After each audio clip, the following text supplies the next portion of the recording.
വലിയ പുലിയാണെന്ന് നനച്ച് സന്ദീപ് വാര്യരെ കോൺഗ്രസിലെടുത്തത് ഇപ്പൊ പുലിവാലായോ എന്ന് കോൺഗ്രസിൽ ആശങ്ക പാലക്കാട്ട് പടർന്നിരിക്കുന്നു. 10ഓളം പ്രാദേശിക നേതാക്കളാണ്, യൂത്ത് കോൺഗ്രസിന്റെ മുൻ സംസ്ഥാന നേതാക്കൾ ഉൾപ്പെടെ 10ഓളം പ്രാദേശിക നേതാക്കളാണ് ഈ ഇലക്ഷൻ വേളയിൽ പാലക്കാട്ട് നിന്നും കോൺഗ്രസിനോട് വിട പറഞ്ഞ് മറ്റ് പ്രസ്ഥാനങ്ങളിലേക്കൊക്കെ പോയത്. അങ്ങനെ പോകാനുള്ള പ്രധാന കാരണം ഏകപക്ഷീയമായിട്ട് പാലക്കാട് DCCയോട് ആലോചിക്കാതെ ഏകപക്ഷീയമായിട്ട് പ്രതിപക്ഷ നേതാവ് VD സതീശനും MLA ആയിരുന്ന ഇപ്പോൾ വടകര MP ആയ ഷാഫി പറമ്പിലും സ്വന്തം ഇഷ്ടപ്രകാരം രാഹുൽ മാങ്കൂട്ടത്തിനെ സ്ഥാനാർത്ഥിയാക്കി പ്രഖ്യാപിച്ചു. സ്വന്തം നിലയ്ക്ക് കോൺഗ്രസിലുള്ളവരെ വിശ്വാസത്തിലെടുക്കാതെ, പ്രത്യേകിച്ചും പാലക്കാട് DCC എല്ലാവർക്കും അറിയാൻ വിഷയം.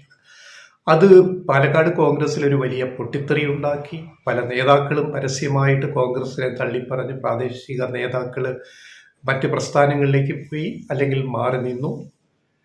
ഈ പ്രാദേശിക നേതാക്കൾ എന്ന് പറയുന്നത് ഏത് പാർട്ടിയിലായാലും, കോൺഗ്രസ് ആവട്ടെ, CPIM ആവട്ടെ, BJP ആവട്ടെ, ഏതായാലും അവർക്ക് പ്രാദേശിക തലത്തിൽ പല പ്രവർത്തകരുമായിട്ട് ബന്ധങ്ങൾ, അനുഭാവികളായിട്ട് നല്ല ഊഷ്മള ബന്ധങ്ങൾ ഉള്ളവരാണ്.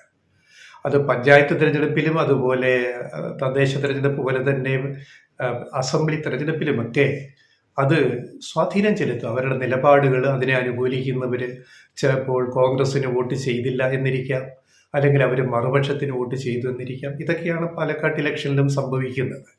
അപ്പോൾ അതുകൊണ്ട് ഇതിനെ മറികടക്കാൻ, കാരണം കോൺഗ്രസിൽ നിന്നൊരു ചോർച്ച വന്നു. പാലക്കാട് DCCയെ വിശ്വാസത്തിലെടുക്കാതെ സ്ഥാനാർത്ഥിയെ പ്രഖ്യാപിച്ചത് മുതൽ, DCC ഹൈക്കമാൻഡിന് AICCക്ക് കത്തെഴുതിയത് മുതൽ, പിന്നീടുണ്ടായ ഓരോ സംഭവവികാസങ്ങളും കോൺഗ്രസിൽ നിന്ന് ആൾക്കാർ ചോർന്നു പോകുന്ന പാലക്കാട്ട് പ്രത്യേകിച്ച് ഒരവസ്ഥ ഉണ്ടായി എന്നുള്ളത് എല്ലാവർക്കും അറിയാം.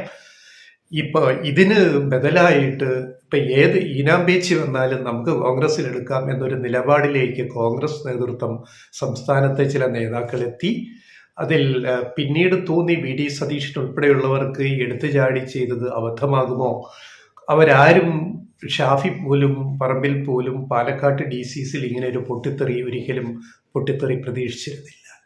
കാര്യങ്ങൾ കൈവിട്ടു പോകുന്നു എന്ന അവസ്ഥയിലാണ് മറ്റു വിവാദങ്ങൾ. നീല ട്രോളി ബാഗ്, പണം ഹവാല വന്നു പോയി, അതെ ഇതേ എന്നൊക്കെ പറഞ്ഞിട്ടുള്ള മറ്റു വിവാദങ്ങൾ.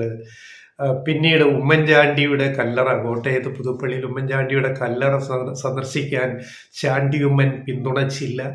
ചാണ്ടിയുമ്മനെയും കൂട്ടി ഉമ്മൻചാണ്ടിയുടെ കുടുംബാംഗങ്ങളോടൊപ്പം സെമിത്തേരി സന്ദർശിക്കാനായിരുന്നു, പള്ളിയിലെ കല്ലറ സന്ദർശിക്കാനായിരുന്നു രാഹുൽ മാങ്കൂട്ടത്തിൻ്റെ ഉദ്ദേശം സ്ഥാനാർത്ഥിയായി പ്രഖ്യാപിക്കപ്പെട്ടതിന് ശേഷം. പക്ഷേ ചാണ്ടിയുമ്മൻ ഒഴിഞ്ഞുമാറി, ചാണ്ടിയുമ്മൻ MLA ഒഴിഞ്ഞുമാറി. അതിന് താല്പര്യമില്ല എന്ന് സൂചന നൽകി. അവസാനം രാഹുൽ മാങ്കൂട്ടം ഒറ്റയ്ക്ക് ഉമ്മൻചാണ്ടിയുടെ കല്ലറയ്ക്കരികിൽ പോയി നിൽക്കേണ്ടി വന്നു.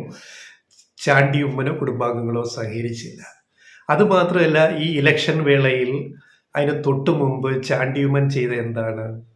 ചാണ്ടിയുമ്മന് രാഹുൽ മാങ്കൂട്ടത്തിനെ ഇഷ്ടമല്ല എന്നത് രഹസ്യമായ പരസ്യമാണ്. അദ്ദേഹം അടുത്ത ദിവസങ്ങൾ മുംബൈയിലായിരുന്നതിൻ്റെ ദൃശ്യങ്ങളൊക്കെ ഫേസ്ബുക്കിൽ ഇട്ടിരുന്നു. ആ കൂട്ടത്തിൽ കഴിഞ്ഞ ദിവസം ഇട്ട ഒരെണ്ണം ഒരു ചെറിയ ബോംബ് പാലക്കാട്ട് പൊട്ടിച്ച അവസ്ഥയിലാണ്. അതായത് മഹാരാഷ്ട്രയിൽ നമുക്കറിയാം, ഇതോടൊപ്പം ഇലക്ഷൻ അവിടെ നടക്കുന്ന അസംബ്ലി ഇലക്ഷൻ, അവിടെ മഹാസഖ്യത്തിൽ ദേശീയ പാർട്ടികളും ലോക്കൽ പാർട്ടികളും പ്രാദേശിക പാർട്ടികളും അടങ്ങുന്ന മഹാസഖ്യത്തിൽ CPIM സഖ്യകക്ഷിയാണ്. കോൺഗ്രസ്, NCP, ഉദ്ധവ് താക്കറെ വിഭാഗം ശിവസേന, CPIM, CPI തുടങ്ങി ഒരു വലിയ മഹാസഖ്യമാണ് പ്രതിപക്ഷ പാർട്ടികളുടെ മഹാരാഷ്ട്ര ഇലക്ഷനിൽ BJP ഷിൻഡെ സഖ്യത്തെ നേരിടുന്നത്. അപ്പം അവിടെ CPIM സ്ഥാനാർത്ഥികൾ മത്സരിക്കുന്ന മണ്ഡലങ്ങളിൽ പോലും ചാണ്ടിയുമ്മൻ പോയി പ്രചാരണത്തിൽ പങ്കെടുത്തു.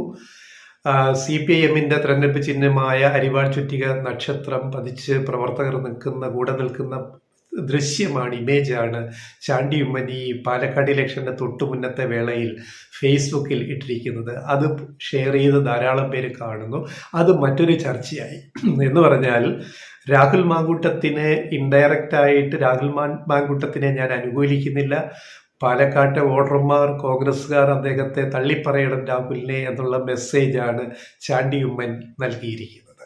ഇതൊക്കെ എത്രമാത്രം വോട്ടിങ്ങിൽ പ്രതിഫലിക്കുമെന്നുള്ളത് വോട്ടെണ്ണുമ്പോൾ നമുക്ക് മനസ്സിലാക്കേണ്ടുന്ന കാര്യമാണ്. എന്നാൽ പോലും ചാണ്ടിയുമ്മൻ്റെ നിലപാട്, പാലക്കാട്ടെ കോൺഗ്രസ് DCCയുടെ നിലപാട്, പല കോൺഗ്രസ് നേതാക്കൾ പാർട്ടി വിട്ട് 10 പേര് പോയത്, ഇതെല്ലാം മറികടക്കാൻ ഒരു സന്ദീപ് വാര്യരെ കൊണ്ട് പറ്റുമെന്ന് ചിന്തിച്ചെടുത്താണ് കോൺഗ്രസിന് പറ്റിയ പരാജയം. സന്ദീപ് വന്നാൽ ഒരു പുലിയെ നമ്മൾ കൊണ്ടുവന്നു എന്ന് പറഞ്ഞൊരു പ്രൊജക്ഷൻ നടത്തി കോൺഗ്രസ്. എതിർത്തവരെ അനുനയിപ്പിച്ചു കൊണ്ടുവന്നു. മുരളീധരൻ MM ഹസൻ അടക്കമുള്ളവര് സന്ദീപ് വാര്യരുടെ വരവിനെ, കോൺഗ്രസിലേക്കുള്ള വരവിനെ എതിർത്തു, പരസ്യമായിട്ട് എതിർത്തു. അവസാനം മുരളിയൊക്കെ അനുനയിപ്പിക്കുന്ന കാഴ്ച നമ്മൾ കണ്ടു. ഇതിനൊക്കെ പ്രധാനമായിട്ട് രാഹുൽ മാങ്കൂട്ടം എന്ന സ്ഥാനാർത്ഥിയോടുള്ള വിദ്വേഷമാണ്, വിയോജിപ്പാണ്. മുരളീധരനും പത്മജ കെ കരുണാകരൻ്റെ കുടുംബത്തിനുള്ള വിയോജിപ്പ്, അതുപോലെ ചാണ്ടിയുമ്മനുള്ള വിയോജിപ്പും രാഷ്ട്രീയപരമാണ്. എന്ന് പറഞ്ഞാൽ എന്താണ് കാര്യം? എ ഗ്രൂപ്പിനെ അട്ടിമറിച്ചിട്ട് VD സതീശൻ പ്രതിപക്ഷ നേതാവാകാൻ കച്ചകെട്ടി രംഗത്ത് വന്നത് ഷാഫി പറമ്പിലാണെന്ന് ഉമ്മൻചാണ്ടിക്ക് അറിയാമായിരുന്നു, ചാണ്ടിയുമ്മൻ അറിയാം, എ ഗ്രൂപ്പുകാർക്കറിയാം. അതായത് ദീർഘനാൾ എ ഗ്രൂപ്പിൽ നിന്ന ഷാഫി പറമ്പിൽ ഗ്രൂപ്പിൽ നിന്ന് രായ്ക്ക് രാമാനം മറുകണ്ഠം ചാടിയിട്ട് അസംബ്ലി തിരഞ്ഞെടുപ്പ് കഴിഞ്ഞപ്പോൾ രമേശ് ചെന്നിത്തലയ്ക്കെതിരെ VD സതീശനെ പ്രതിപക്ഷ നേതാവാക്കാൻ ഹൈക്കമാൻഡുമായിട്ട് കളിച്ച കാര്യങ്ങൾ, അതിൻ്റെ വിശദാംശങ്ങളെല്ലാം ഉമ്മൻചാണ്ടി നേരിട്ടറിയുകയും ഷാഫി നമ്മളെ പറ്റിച്ചല്ലോ, ചതിച്ചല്ലോ എന്ന് ഉമ്മൻചാണ്ടിക്ക് തോന്നലുണ്ടാവുകയും ചെയ്തു എന്നുള്ളത് പരമമായ സത്യമാണ്. അത് പാർട്ടി നേതാക്കൾക്ക്, എ ഗ്രൂപ്പിലെ നേതാക്കൾക്കെല്ലാം അറിയാം. അപ്പം ഈ ഒരു ഘട്ടത്തിൽ ഷാഫിക്ക് കൂട്ടായിട്ട് രാഹുൽ മാങ്കൂട്ടത്തിൽ ഇവരെല്ലാം കൂടെ VD സതീശനെ പിന്തുണച്ചിട്ട് പ്രതിപക്ഷ നേതാവാക്കി.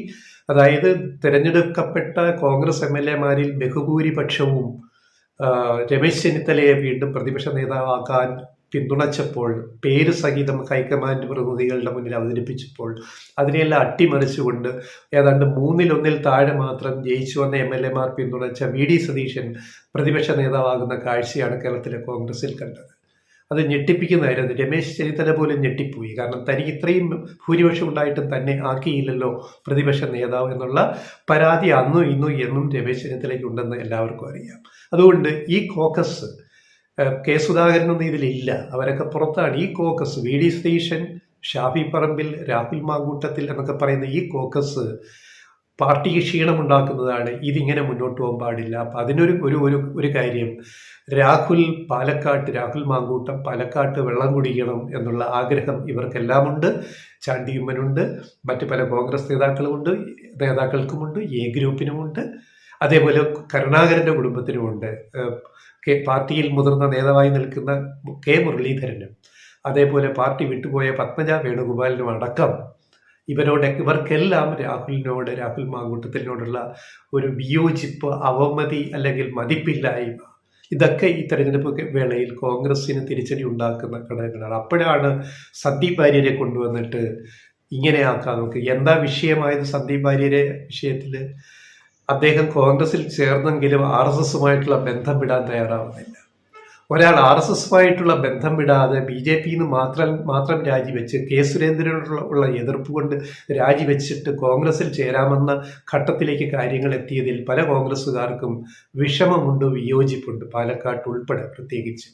അപ്പോൾ അങ്ങനെയുള്ള ഒരു സന്ദീപ് വാര്യര് കോൺഗ്രസിൽ ചേർന്നപ്പോൾ അല്ലെങ്കിൽ 2 കൈ നീട്ടി സ്വീകരിച്ചപ്പോൾ സന്ദീപ് വാര്യർ മിതത്വം പാലിക്കണമെന്നാണ് പല കോൺഗ്രസ്സുകാരുടെ അഭിപ്രായം. ഇപ്പോൾ എന്താണ് RSSന് ഞാൻ കൊടുക്കാമെന്ന് പറഞ്ഞ തറവാട് ഭൂമി ഞാൻ വിട്ടുകൊടുക്കും, ഏതു സമയം എഴുതി കൊടുക്കുമെന്നാണ് ഇന്നലെ സന്ദീപ് വാര്യർ വീണ്ടും പറഞ്ഞിരിക്കുന്നത്. എന്ന് പറഞ്ഞാൽ താൻ RSSുമായിട്ടുള്ള ബന്ധം തുടരുന്നു, അവർക്ക് കൊടുക്കാമെന്ന് പറഞ്ഞ ഭൂമി സൗജന്യമായിട്ട് കൊടുക്കാമെന്ന് പറഞ്ഞത് കൊടുത്തിരിക്കും, അത് കോൺഗ്രസിൽ ചേർന്നതിന് തടസ്സമൊന്നുമല്ല എന്ന് പറയുമ്പോൾ അത് വ്യക്തിപരമായ തീരുമാനമായിരിക്കാം. എന്നാൽ പോലും ഈ ഇലക്ഷൻ വേളയിൽ അത് സന്ദീപ് വാര്യർ എടുത്തു പറയരുതായിരുന്നു പരസ്യമായിട്ട് എന്ന അഭിപ്രായം പല കോൺഗ്രസ്സുകാർക്കും പ്രവർത്തകർക്കും നേതാക്കൾക്കുമുണ്ട്. അത് പിന്നീടായാൽ പോരായിരുന്നു. ഈ ഇലക്ഷൻ വേളയിൽ എന്തിനത് പറഞ്ഞു? അത് നമുക്ക് ക്ഷീണമുണ്ടാക്കുമെന്നുള്ളൊരു ആശങ്കയാണ് ഇപ്പോൾ കോൺഗ്രസിനുള്ളത്. എന്തായാലും പാലക്കാടിന് തൊട്ടടുത്ത് ഉള്ള പാലക്കാട് ജില്ലയിൽ തന്നെയുള്ള മണ്ണാർക്കാട്ടാണ് സന്ദീപ് വാര്യരുടെ തറവാട് വീട്. ആ തറവാട് സ്ഥലം ഇപ്പോൾ സന്ദീപ് വാര്യരുടെ പേരിൽ നിയന്ത്രണത്തിലാണ്. അതിൽ നിന്ന് ഭൂമി RSS കാര്യാലയം, RSS ഓഫീസ് പണിയാൻ കൊടുക്കുമെന്നുള്ള വാഗ്ദാനമാണ് നേരത്തെ സന്ദീപ് വാര്യർ BJPയിലുള്ളപ്പോൾ RSSന് നൽകിയത്. അതിലിപ്പോഴും ഉറച്ചു നിൽക്കുന്നു. ഞാൻ ഭൂമി അവർക്ക് വിട്ടുകൊടുക്കും എന്ന് ഈ ഇലക്ഷൻ വേളയിലാണ് സന്ദീപ് വാര്യർ ഇന്നലെ പറഞ്ഞിരിക്കുന്നത്. ഇത് വേണമായിരുന്നു, ഇപ്പം ഈ നിമിഷത്തിൽ ഈ കുടമിട്ടുടയ്ക്കണമായിരുന്നു എന്നുള്ളൊരു ചോദ്യമാണ് കോൺഗ്രസിൽ ഉയർന്നു വരുന്നത്.